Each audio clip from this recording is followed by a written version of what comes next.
Langit Magelang siang itu pucat dan menggantung rendah, seolah ikut bersedih melihat Sarman yang terduduk lemas di pinggir trotoar.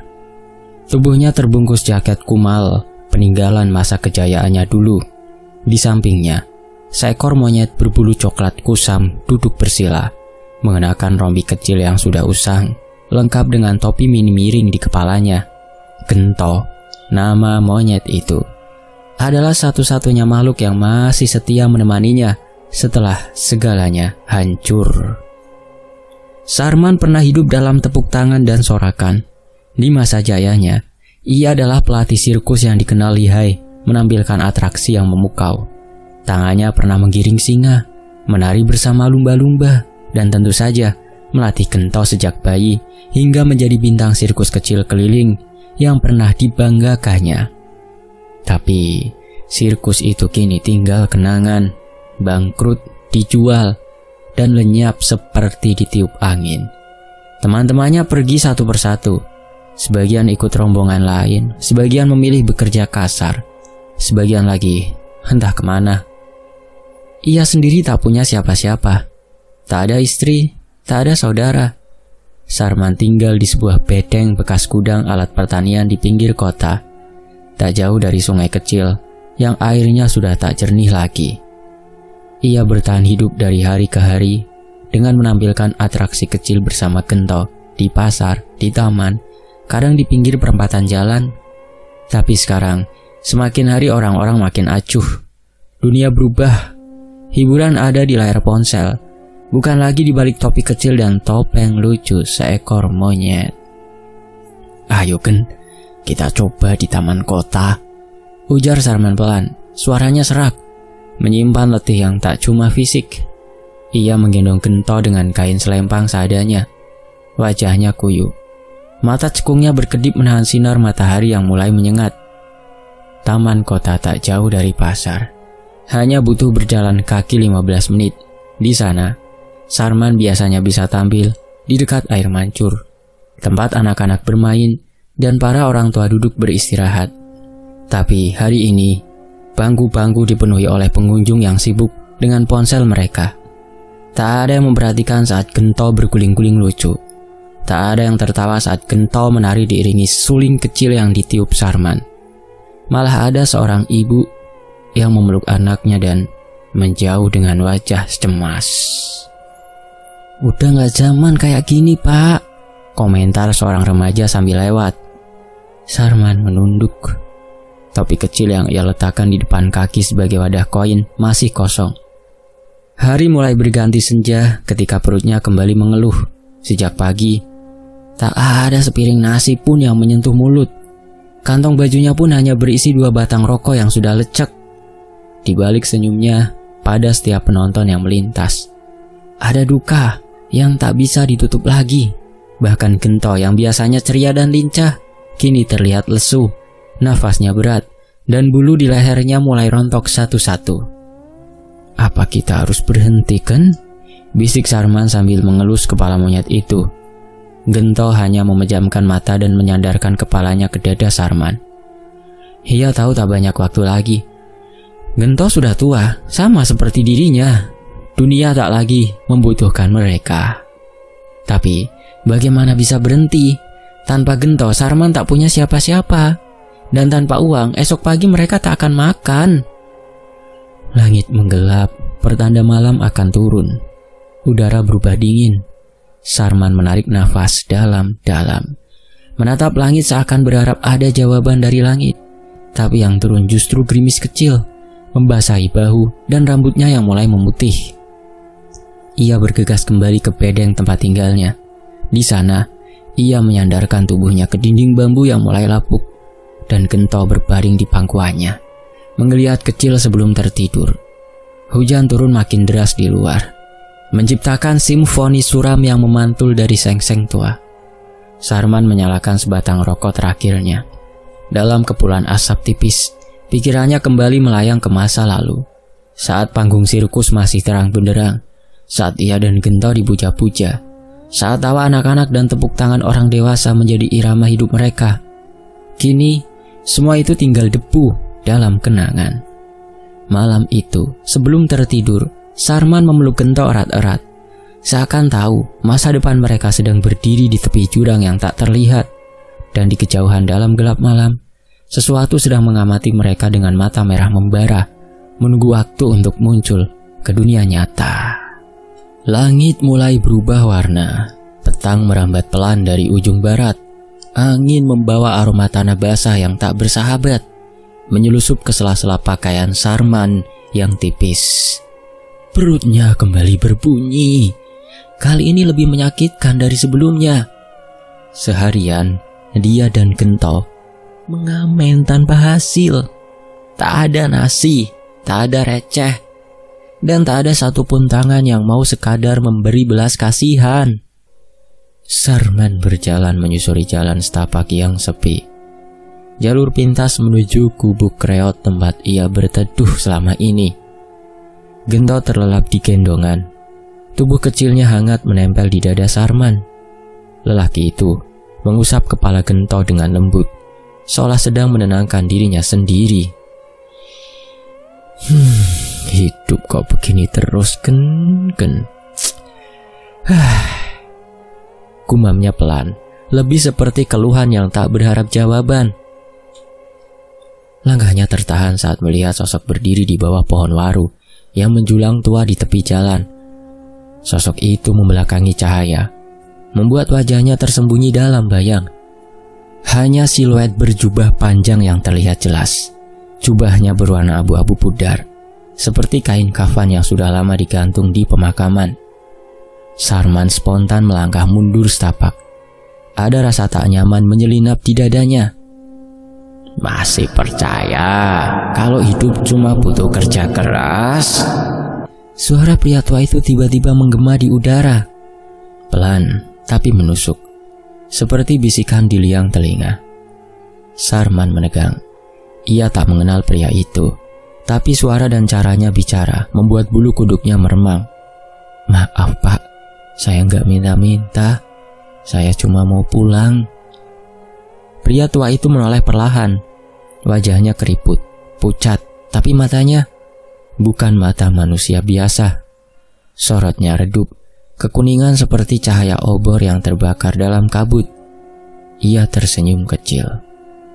Namamu Sarman bukan? Tanyanya tenang. Sarman terkejut, tapi tak menjawab. Pelatih sirkus yang sekarang ngamen bersama monyetmu itu, Gento ya? Lanjut si pria sambil melirik kain gendongan tempat Gento tidur. Jantung Sarman berdegup lebih cepat. Ada sesuatu yang tak beres di sini. Saya cuma orang biasa, Pak. Kalau Bapak kenal saya, mungkin dulu waktu sirkus masih jalan. Tapi sekarang saya bukan siapa-siapa. Jawab Sarman gugup, mencoba menjauh. Namun si pria malah melangkah mendekat. Langkahnya tak bersuara di tanah berpasir. Ada cara, kalau kau mau, kau bisa kaya. Bukan untuk sekedar makan saja. Tidak perlu manggung di pasar. Sudah tidak perlu dijauhi orang. Tak perlu lapar. Cuma harus berani melakukan ritualnya. Dan suatu saat nanti akan ditagih sebagai imbalannya, pengorbanan. Sarman menyipitkan mata. Bapak siapa sebenarnya? Pria itu menghela nafas panjang. Aku ini semacam penjaga pengetahuan lama yang ditinggalkan manusia, termasuk pengetahuan tentang pesugihan. Kata itu membuat dada Sarman seperti dicekik. Ia melangkah mundur lagi, tapi tetap menatap pria itu. Seakan ada sesuatu yang membuatnya tak bisa berpaling.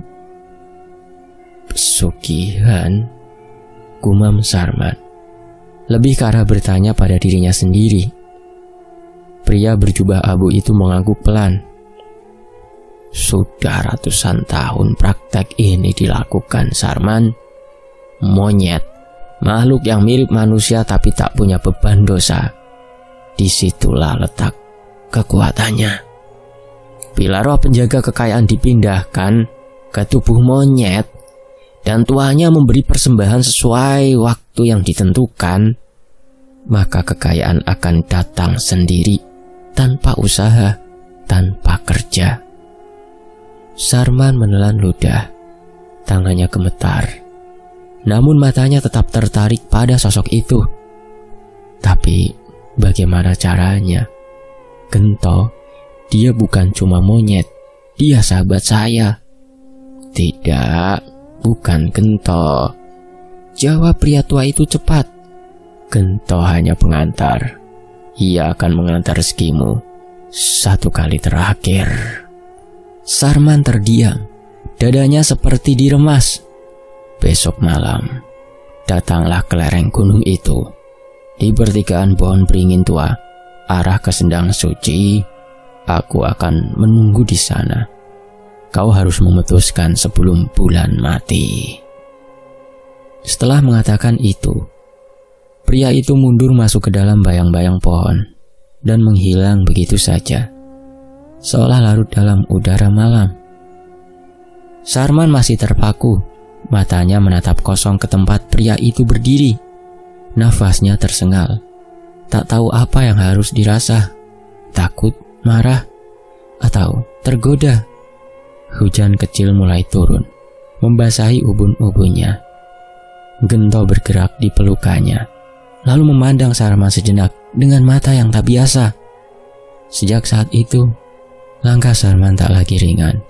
Jalan pulang malam itu terasa lebih panjang, tapi di hatinya, sebuah pintu yang lama tertutup telah diketuk, dan sedikit demi sedikit mulai terbuka. Sarman duduk mematung di sudut gubuknya. Rokok lintingnya padam setengah, terjepit di sela jemari yang kotor dan gemetar. Di pangkuannya, Gento terbaring tenang.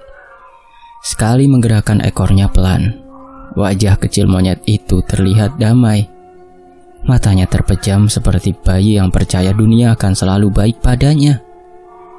Namun di kepala Sarman, dunia sedang runtuh perlahan. Sudah 3 hari sejak pertemuan dengan pria berjubah abu-abu itu.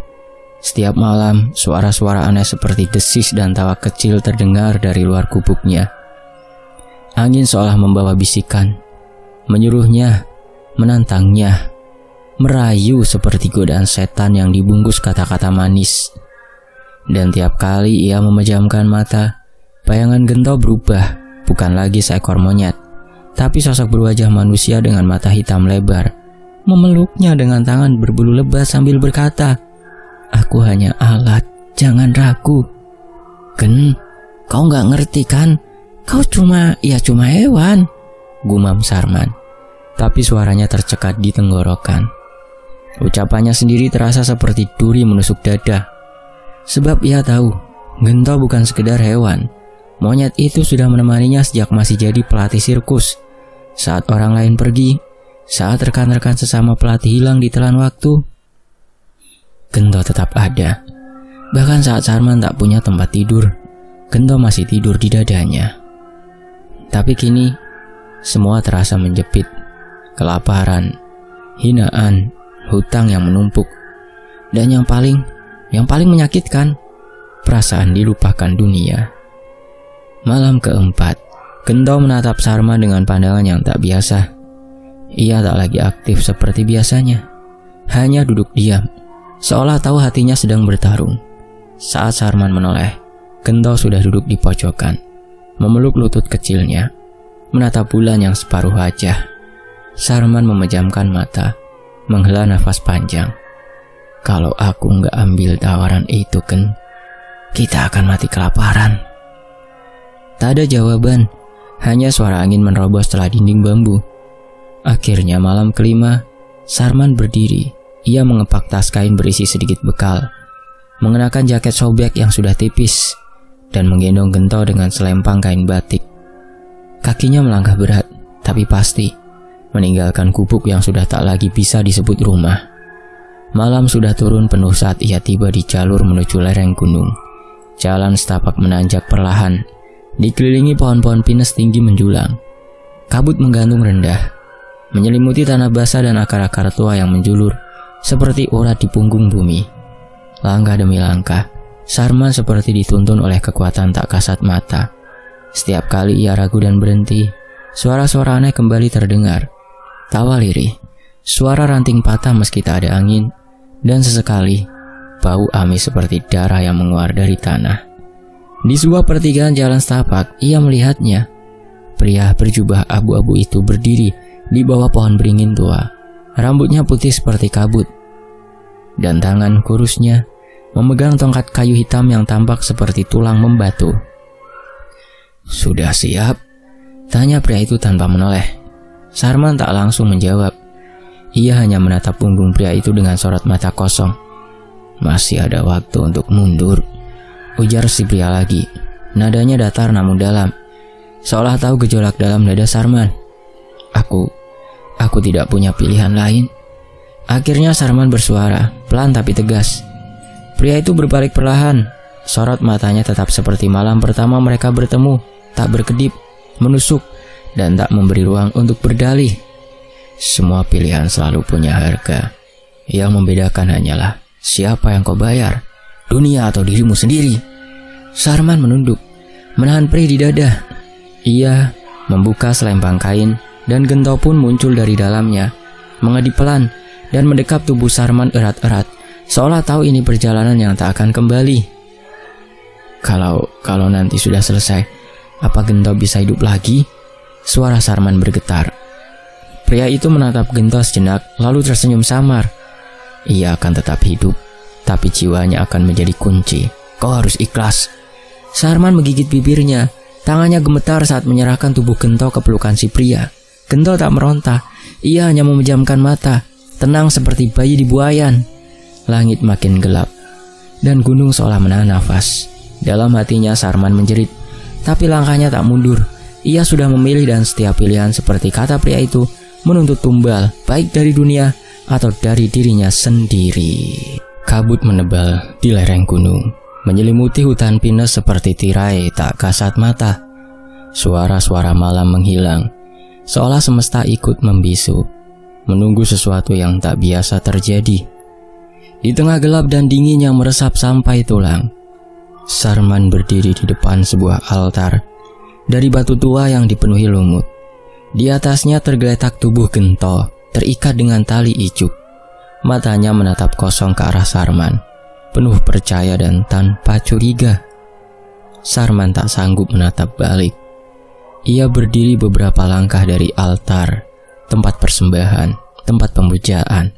Tubuhnya limbung, lututnya gemetar. Tangan kirinya memegang dadanya sendiri, mencoba menahan rasa sesak yang menyerang dada sejak tadi. Di hadapan altar itu, pria berjubah abu-abu mulai menyiapkan sesuatu. Dari kantung kulit yang tergantung di pinggangnya, ia mengeluarkan pisau tumpul bermata dua, sebilah tulang, dan sebuah kendi tanah liat yang mengeluarkan pisau tumpul bermata dua, sebilah tulang, dan sebuah kendi tanah liat yang mengeluarkan bau amis bercampur belerang. Ia meletakkan semuanya dengan rapi di samping altar batu. Tak satu pun kata keluar dari mulutnya, namun matanya, mata yang sudah lama tidak mengenal rasa iba, berkilat penuh keyakinan. "Tak bisa dibatalkan sekarang," ujarnya pelan, seakan menjawab jeritan batin Sarman yang terus bertanya, "Masih bisa mundurkah?" Sarman menggertakkan gigi, menunduk dalam-dalam. Air matanya mulai menetes, jatuh di atas tanah basah yang hitam. Tapi kakinya tak bergerak. Ia sudah melewati ambang pintu dunia lama, dan kini hanya bisa menunggu dunia baru menelannya bulat-bulat. Sang kakek menoleh ke Sarman. Tangannya sudah memegang pisau kecil yang kini bergetar samar. Bukan karena tangan si tua renta itu lemah, melainkan karena benda itu sendiri seolah bernyawa dan lapar. "Kau pegang Gento, jangan sampai ia kabur. Ia harus sadar ketika darahnya ditumpahkan. Kalau tidak, arwah penjaga tak akan mau masuk," katanya dingin, tegas, seperti membaca prosedur dari naskah tua. Sarman maju perlahan, Gento masih diam, tapi begitu tubuhnya disentuh, monyet itu bergerak kecil, menggeliat, mengeluarkan suara rintih lirih yang membuat hati Sarman seperti dihantam palu. Ia berjongkok, membelai kepala Gento. "Maaf, Gen, maaf," bisiknya, seperti mantra penyesalan yang tak berguna. Lalu tiba-tiba, suara dari pisau itu mengaung, bukan dari logamnya, tapi dari sesuatu yang lain, sesuatu yang tak bisa dilihat. Dan pria itu mulai menyayat. Jeritan pertama Gento memecah keheningan malam. Sarman memejamkan mata sekuat mungkin, namun tangannya tetap menggenggam tubuh kecil itu. Gento meronta, tapi tak bisa bergerak. Suara jeritanya bukan seperti suara monyet biasa. Ada nada manusia di dalamnya, seperti teriakan bayi, seperti ratapan makhluk yang tahu ajalnya telah dipaksa tiba. Sayatan demi sayatan, kulit ditarik, darah mengalir deras membasahi altar batu yang retak. Di sekeliling mereka, kabut bergerak lebih cepat, seperti berputar membentuk pusaran. Langit mendadak kelam, dan hawa panas muncul dari bawah tanah. Sarman menggigil, bukan karena dingin, tapi karena dirinya kini secara sadar berubah menjadi bagian dari sesuatu yang tak lagi sepenuhnya dunia manusia. Setelah tubuh Gento terkulai lemas dan darahnya berhenti mengalir, pria berjubah itu mengangkat tengkoraknya, masih hangat, berasap, dan mengeluarkan aroma daging bakar. Ia meletakkan tengkorak itu di atas kendi tanah liat, lalu mulai merapalkan mantra dalam bahasa yang tidak pernah didengar Sarman seumur hidupnya. Suara itu bergema, membelah malam, seperti suara dua orang bicara bersamaan dari dalam satu tubuh. Mantra itu memanggil. Dari balik kabut, angin kencang bertiup, menyapu tanah dan pepohonan di sekitar mereka. Daun-daun berterbangan, dan dari arah gelap muncul sesosok makhluk, seekor monyet, tapi bukan monyet biasa. Tubuhnya besar, bulunya hitam legam, matanya merah menyala seperti bara, dan di punggungnya terlihat luka terbuka yang tak pernah sembuh. Nafasnya berat, mulutnya berliur, dan saat ia melangkah, tanah di bawah kakinya berubah jadi hitam pekat, seperti arang basah. Makhluk itu mendekati altar. Pria itu mengangkat tengkorak Gento tinggi-tinggi, lalu menumpahkannya ke tubuh monyet baru yang telah disiapkan sejak awal. Seekor monyet muda dengan wajah kosong, mata mati, dan tubuh yang gemetar hebat. Tepat saat darah dari tengkorak itu menyentuh kening monyet baru, makhluk iblis itu menerkam ke depan dan menyatu dalam tubuhnya. Teriakan keras menggelegar dari tubuh kecil itu, campuran jeritan Gento dan makhluk tak bernama dari dunia lain. Sarman menjerit dalam hati, tapi tak ada suara yang keluar dari mulutnya. Tubuhnya kaku, matanya tak berkedip menatap makhluk baru itu berdiri di atas altar. Kini, dengan gerak-gerik aneh, seolah ia, makhluk itu, tahu persis siapa dirinya dan siapa tuannya. "Ini penjagamu," kata pria berjubah itu dengan suara pelan. "Mulai malam ini, kekayaan akan datang kepadamu. Tapi ingat, harus ada tumbal, darah manusia, sekali dalam satu siklus bulan, atau dia akan mengambil sesuatu darimu, lebih dari sekadar harta." Sarman menatap makhluk itu. Ia ingin berlari, ia ingin menjerit, tapi yang muncul hanya senyap dan luka yang menganga di dalam dada. Dia sudah memilih jalannya, dan tak ada jalan kembali. Sejak malam ritual di lereng gunung itu, hidup Sarman berubah drastis dan cepat. Keesokan harinya ia terbangun dengan perasaan aneh. Badannya ringan, perut kenyang meski tak ada sepiring nasi pun yang ia makan malam sebelumnya. Di bawah bantal, ia menemukan 5 lembar uang 100 ribuan yang terasa masih hangat, seperti baru saja dicetak. Awalnya ia mengira itu halusinasi, tapi keesokan paginya, kejadian serupa terulang. Lalu esoknya lagi, dan seterusnya. Bahkan saat ia tak keluar rumah sekalipun, uang itu tetap akan muncul. Kadang di bawah bantal, kadang tergelincir di sela-sela anyaman tikar, bahkan pernah terselip di balik pintu, selalu dalam jumlah yang cukup untuk makan dan lebih. Sarman mulai percaya pesugihan itu nyata, dan si penjaga, monyet baru yang kini ia beri nama Lodra, adalah perantaranya. Lodra bukan seperti Gento, tubuhnya lebih besar, matanya sayu tapi tajam. Dan setiap kali Sarman menatap langsung ke mata makhluk itu, ada perasaan tercekik yang muncul entah dari mana. Namun, anehnya, makhluk itu sangat patuh. Ia melakukan semua atraksi seperti yang diperintahkan, bahkan bisa meniru gerakan Gento dengan sempurna. Dan yang lebih mengejutkan, setiap kali Sarman tampil di pasar atau taman kota, penontonnya selalu ramai. Orang-orang berebutan menonton, melemparkan uang tanpa diminta. Ada yang tertawa terpingkal-pingkal, ada yang terpaku seolah terhipnotis. Pernah suatu kali seorang anak kecil menangis histeris saat melihat Lodra menari, namun ibunya justru memberikan uang 200.000 tanpa banyak tanya. Dari hari ke hari, kantong Sarman makin tebal. Ia bisa makan enak, tidur nyenyak, bahkan mulai membayar utang-utang lamanya. Beberapa orang mulai memperhatikan perubahan itu, tapi Sarman pandai bersandiwara. Ia tetap mengamen, tetap berpakaian lusuh, tetap tinggal di gubuk reot yang sama. Semua demi menutupi perubahan mencolok yang bisa membangkitkan kecurigaan. Namun dalam keheningan malam, ia tahu segalanya bukan gratis. Ia tahu betul harta itu datang bukan dari keajaiban, melainkan dari darah. Ia belum pernah memberikan tumbal manusia, tapi untuk saat ini belum ada yang terjadi, masih belum. Suatu pagi, ia terbangun dan mendapati uang 3 juta rupiah tersusun rapi di bawah kasur. Saat keluar dari gubuk, ia melihat kerumunan orang di ujung jalan. Seorang pedagang sayur tua yang biasa lewat depan gubuknya ditemukan meninggal dunia. Tubuhnya membiru, matanya melotot seperti melihat sesuatu yang sangat menakutkan. Orang-orang mengatakan itu serangan jantung, tapi Sarman tahu lebih dari itu. Sebelum dia meninggal, dia memberikan uang, sejumlah uang yang banyak kepada pedagang sayur tersebut. Ia menoleh ke dalam dan menemukan Lodra duduk di sudut gelap ruangan. Menatapnya diam, namun senyum aneh terlukis samar di wajahnya yang gelap. Sarman bergidik, tapi tak bisa berbuat apa-apa.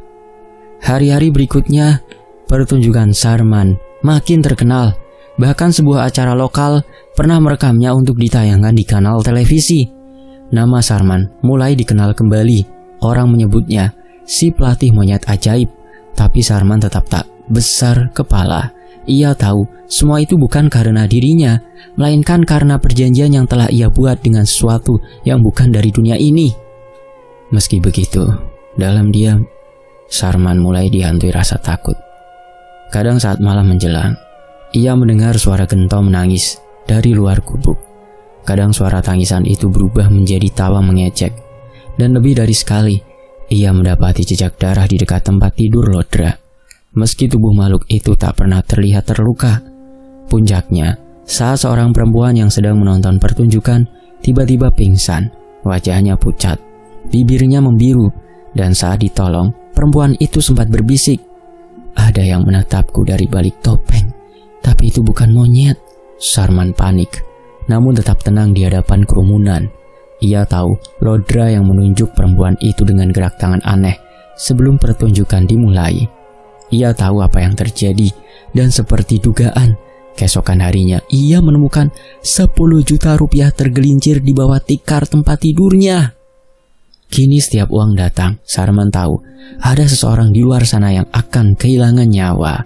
Tapi ia tetap meneruskan hidup seperti biasa, tetap tampil, tetap tersenyum, dan tetap memeluk Lodra setiap malam, seolah makhluk itu adalah satu-satunya teman yang ia punya.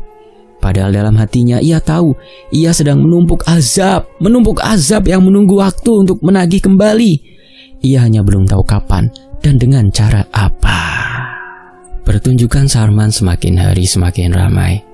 Orang-orang berdatangan bukan hanya dari desa sekitar, tapi juga dari kota kecil di bawah kaki gunung. Mereka penasaran ingin melihat sendiri atraksi Lodra, monyet pintar yang konon bisa membaca pikiran penonton. Tapi dari balik keramaian dan suara tawa anak-anak, Sarman tahu ada sesuatu yang membusuk, harfiah. Setiap kali ia dan Lodra tampil, bau amis dan busuk yang tak jelas asalnya mulai menyebar perlahan. Kadang seperti bangkai, kadang seperti darah kering. Tak kuat, beberapa penonton menutup hidung, tapi anehnya tak ada satupun yang benar-benar pergi. Seolah sesuatu membuat mereka tetap duduk, tetap menonton, bahkan tertawa. Seolah pertunjukan itu bukan cuma hiburan, melainkan semacam hipnosis. Namun, hal yang paling mengganggu adalah kebiasaan baru Lodra. Monyet itu kini selalu mengakhiri pertunjukan dengan satu gerakan aneh. Menunjuk.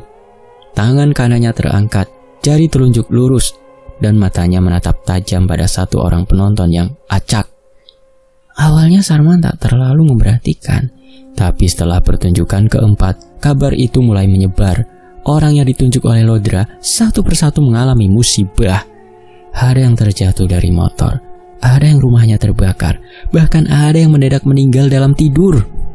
Dan setiap kali kabar duka itu sampai ke telinga Sarman, ia menemukan lembaran-lembaran uang baru di dalam bantal atau terselip di sela-sela tikar. Jumlahnya makin banyak, kadang 10 juta, kadang 20. Sarman mulai kehilangan kendali atas apa yang sedang terjadi. Namun, godaan harta membuatnya terus maju. Ia masih tetap mengamen, tetap tersenyum, meski hatinya mulai digerogoti ketakutan yang tak bisa dijelaskan. Hari terus berjalan. Saat itu Sarman sedang mencuci muka di depan cermin kecil yang digantung seadanya di dinding gubuknya. Lampu minyak di atas meja berkedip lemah. Saat ia menatap cermin, jantungnya mendadak mencelos. Bayangan yang dilihatnya tak lagi 100% miliknya. Mata yang menatap balik dari cermin tampak lebih bulat dan besar, dengan warna kecoklatan yang dalam. Kulit wajahnya lebih gelap, seakan terbakar matahari, walau ia jarang keluar siang hari. Ia menyentuh wajahnya. Kulitnya kasar dan sedikit berbulu di sekitar pipi. Lalu ia menyeringai pelan. Giginya, taringnya lebih panjang dari biasanya. Sarman mundur, panik, tapi suara di kepalanya seperti membujuk. Tenang, itu cuma bagian dari perjanjian. Bayaran kecil untuk semua kekayaan ini. Sarman berubah menjadi monyet, tapi itu bukan satu-satunya perubahan. Beberapa kali saat tengah malam, ia terbangun dalam keadaan jongkok di lantai. Jemarinya memendek, telapak kakinya mulai menebal, dan rambut tipis mulai tumbuh di lengan dan betisnya. Ia sempat berpikir itu halusinasi, tapi tiap pagi, baju yang dikenakannya basah oleh keringat dan bulu-bulu halus yang menempel seperti rontok dari tubuh sendiri. Yang paling menyeramkan adalah suara. Terkadang saat ia tertawa, suara yang keluar bukan suara manusia, melainkan jeritan khas monyet, tajam dan kasar. Lodra akan ikut tertawa dari sudut gelap ruangan. Dan malam jadi penuh gema suara yang membuat bulu kuduk siapapun berdiri jika mendengarnya. Sarman tak tahu harus mengadu pada siapa. Orang-orang hanya mengenalnya sebagai pengamen sukses. Mereka tak tahu kengerian yang perlahan merayap dalam tubuh dan pikirannya. Ia sudah berhenti tidur nyenyak. Ia sering bermimpi sedang berlari di hutan, melompat dari pohon ke pohon, lalu melihat bayangan dirinya sendiri di genangan air, bukan manusia, melainkan seekor monyet besar dengan mata merah. Pada malam berikutnya, ia kembali melihat Lodra menunjuk seseorang dalam pertunjukan. Kali ini seorang pemuda yang duduk di barisan depan. Dan 2 hari kemudian, pemuda itu ditemukan tewas tertabrak truk saat sedang menyeberang jalan menuju masjid. Polisi menyebutnya kecelakaan tragis, tapi Sarman tahu itu bukan kebetulan. Dari hari ke hari, wajah Sarman semakin berubah. Ia mencoba mencukur bulu-bulu halus yang tumbuh di wajah dan tubuhnya. Tapi dalam semalam, bulu itu tumbuh kembali, lebih tebal. Ia mulai jarang keluar rumah, hanya tampil sesekali. Tapi tetap saja, uang terus datang, kadang tanpa alasan, kadang tanpa pertunjukan. Sarman mulai takut akan dirinya sendiri. Ia tak tahu mana yang lebih kuat, rasa bersalah atau rasa lapar akan kekayaan yang tak bisa ditolak. Setiap kali ia menatap cermin, sosok di balik kaca itu tersenyum makin lebar, seolah menertawakannya, seolah menunggu, seolah bersiap mengambil alih. Sarman berdiri di depan cermin dengan tangan gemetar. Saat itu wajah yang menatap balik bukan lagi sepenuhnya wajah manusia. Bulu halus tumbuh merata di pipi dan dahinya. Kedua matanya makin membulat, lebar seperti milik Gento dulu. Giginya, taringnya, menyembul keluar ketika ia membuka mulut, mencoba menghela nafas panjang. tapi yang keluar justru suara.